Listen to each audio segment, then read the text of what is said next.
First of all, all of these new consciousnesses that are coming forth, we're talking about flora and fauna and the baby humans. All of them that are coming forth are coming from this perspective of all that you've put into the vortex. So they are tuned in, tapped in, turned on, cable ready, ready to rock and roll. In other words, they're coming in and they're knowing. And that's huge. You talk about a generation gap, we call it a vibrational gap. They're coming knowing things that you've put into your vortex that you haven't allowed yourself to know. They're coming in knowing it, you see. And then there are those like you who are deliberately moving yourself into the vortex. Then there are those who have just figured it out that they want to feel good. In other words, everything that every single person does, everything that every single person wants, whether it's a material object or a pile of money or a relationship, everything that everyone wants is because they believe they will feel better in the having of it. And then you have those like us. As you summon us, we come and we explain, and when you're ready, you hear, you see. We don't think that your world is as out of whack as you are seeing it. And we wouldn't make a big deal over a little bit of negative emotion if we were standing in your physical shoes. But we do agree with you. It should feel better to you. Life should be good to you. You should get what you want. You shouldn't have to suffer. Things should unfold. You should feel your power. We want you to know your worthiness. And we think that is the biggest, boldest, most accurate answer to the question that you're posing here. People have lost their sense of worthiness because of the distorted story that has been told to them about who they are. This conversation is not helpful. In other words, you are continuing that story. No matter what the reason is that you're focused upon that, you're not focused upon what's in the vortex as you tell such a story. So you want to get into the vortex so that you can radiate the knowledge that you want others to find. And this is the time of awakening, meaning this is the time when all who are looking will find.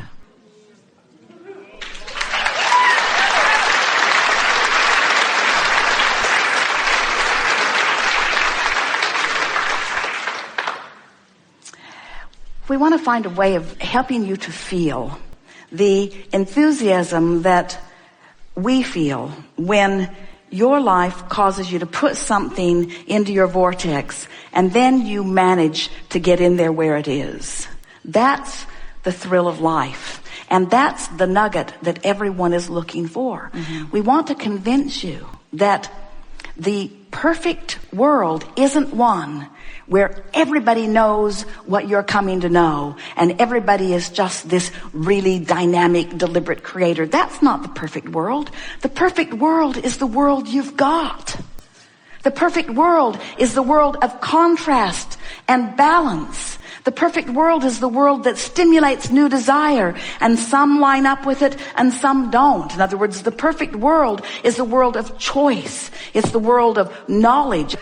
And we know that when you find a way to find happiness, that you want to tell everybody about it. But the thing that's tricky about that is somebody who's not in the vicinity of happy can't hear you. And so then you want to say, well, something's screwy with the system. And we say, no, it's not screwy with the system. There might be something screwy with people's ability to understand where they are in relationship to who they are. That's screwy. It's screwy that a mother welcomes a child into the world and then convinces the child that the child should care more what mother thinks than about how the child feels. That's screwy. But don't you notice that as children grow, that they begin reaching for more, and that if they care about knowing that they'll find their way? We cannot assume that people in various religions haven't found something meaningful that is working for them. In other words, we are not for a moment here to suggest that the way that we are explaining all of this is the only way that it can be explained.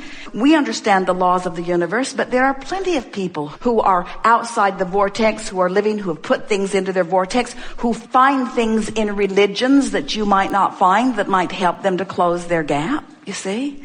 There's not one right way of living. There are so many right ways of living.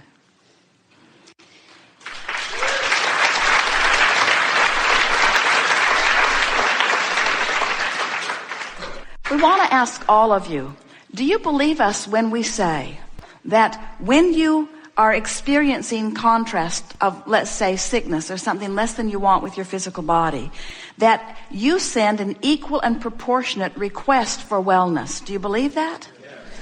And so, if you believe that, as the larger part of you now is weller than it was before you got sick, can you accept that if you could just get into the vortex where the wellness is, you'd be well? You don't have to drag the sickness in there and heal it. That's really an important distinction. You don't have to fix what's broken. In other words, the vibration of the question and the vibration of the answer are different. The vibration of the problem and the vibration of the solution are different. The vibration of the sickness and the vibration of the healing are different. And so many people are so focused on the problem or the question or the sickness that they use that as their reason not to get into the vortex, where if you could just let go of those reasons and get in, watch a cat that's having a good day and get in. Jerry and Esther's neighbor's cat wants to live with them. And spends almost all day on their porch looking in, saying, "Aren't I cute? Don't you like me? Wouldn't you really like to pet me? Wouldn't you really like to give me something to eat? Wouldn't you really like to take a walk with me?" In other words, that cat is just joy oozing. Esther has attracted the cat because she loves happy beasts. And so here's this cat just happy and around. Really a wonderful, easy thing to use as an excuse to get into a vortex. There are so many easy reasons to get into the vortex, but you have to let go of that flawed premise that you've been carrying around for a long time, which is, I have to ferret out my problem. I have to shine a spotlight on it. I have to get it identified and confirmed by many other experts. I have to write about it to everyone I know. I have to take complete ownership of it. I have to practice the complete vibration of it. I have to become an absolute vibrational match to it, and then I have to take hold of it in some way and drag it to a place that it will never be allowed to go. And we say, just let it go. It isn't you. It isn't you. Just let it go. Those problems, they are not you. They are the catalyst that gave you a bounce, but they no longer represent you. Go to who you are. Go to where you are. Feel the fullness of who you are and watch all of that stuff just fall away, fall away. It will fall away instantaneously in terms of your emotion or mood. And once you hang around in the vortex for a while, it will fall away in terms of all manifestations. And people will say, "Hey, where'd that go?" You say, "What? What? I have no idea what you're even talking about." Now what?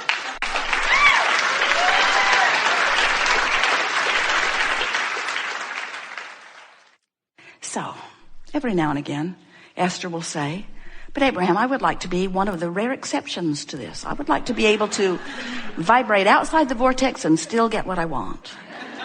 And we say, that's like saying, "I want to take this corner at 100 miles an hour, even though everybody that's tried it over 80 went in the gully." In other words, there are laws that you understand, laws of gravity and laws of inertia, and you've learned to work within them. You know how far you can push them. Oh, you get better suspension, and you put better banking on your corners.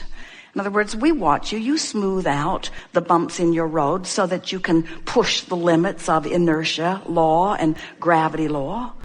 And we see you do that with this law of attraction law. We see you ornerier than you really need to be. We see you pushing the limits of it. But we also notice that when you have powerful desire, which occupies part of your thinking, even though there's some doubt that you're lacing it with, you can still take those corners pretty good if your desire is strong enough. And that's really what we want to talk about in the hours that we are together today. I want to show you, with far less effort than you think, how you can tune yourself into alignment with all that you've been asking for. Because we want your life to manifest in the way you want it to. However, if you could let go of your quest for manifestation just for a little while and satisfy yourself with the immediate improvement that emotion will bring you. The immediate improvement of just focusing in a way that you feel better. Then we will have taught you to focus your way into your vibrational reality.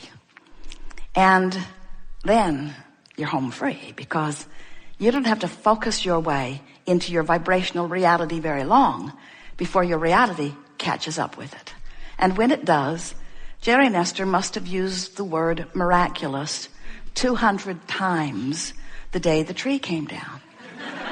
It felt miraculous in the sense that they so wanted it, and there it is. And every time they would say miraculous, one or the other of them would just grin at the other one, because they know these things that people call miracles are just logical response of law of attraction to your defined, deliberate intention. Expectation really is the most powerful word that we could present in a forum like this, because expectation includes what you want and your belief about it. So when you want something but you doubt it, your expectation is keeping you from getting in the vortex, keeping you from being a compatible component, keeping you from being in there where things are lining up so that you're not getting any whiff of it, you're not getting any clues on it, you're not in the right place at the right time, you're not making the right decisions. But when you are desirous of something and optimistic, when you're desirous of something and expecting it, when you're desirous of something and believing it, now your expectation is in a place where you're in the vortex, you're in there where the movement is, you're in there where the things are happening, you're in there where the rendezvous are being, and you're in on the creation. Don't you find it hundreds of times more satisfying to intend something that isn't and then watch it become than to just sort of stumble on something that already became? You are creators. It is so much more satisfying. We promise you, Jerry and Esther will forever savor their view of the Pacific Ocean in ways that others will not, because they didn't have a view of the Pacific Ocean for 2 years. It wasn't there. It wasn't there and they wanted it, but it was all right. It wasn't there and they wanted it, but it was all right. It wasn't there, but they wanted it, but it was all right. They wanted it without resistance. Well, maybe a little. Maybe a little. They wanted it without resistance. They wanted it without resistance. And when it came to be, the satisfaction is so much, much, much, much more. You always like your long drink of whatever it is when you're thirsty. And you always enjoy your meal when you're a little bit hungry. And you always enjoy moving into the vortex when you've not been in there for a little bit. And so the two predominant things that we want to express to you in a way that you will hear them today is you want to be in the vortex as much as you can. And you don't want to be mad at yourself when you're not. Because if you can make peace with not being in there, if you can make peace with what is, it's a lot easier to move in. What do you want to talk about? We've enjoyed this interaction immensely.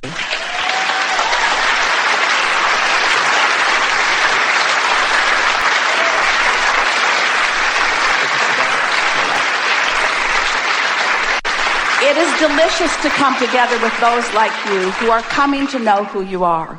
We really want you to know that from our vantage point, we see you here in this room as having moved in your emotional scale into the place where you are in the vicinity and in the vicinity and in your vortex. Watch for the evidence of that.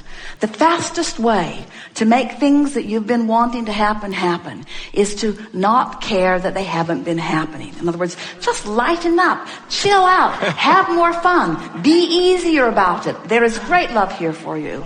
And we remain, as always, eternally in the vortex.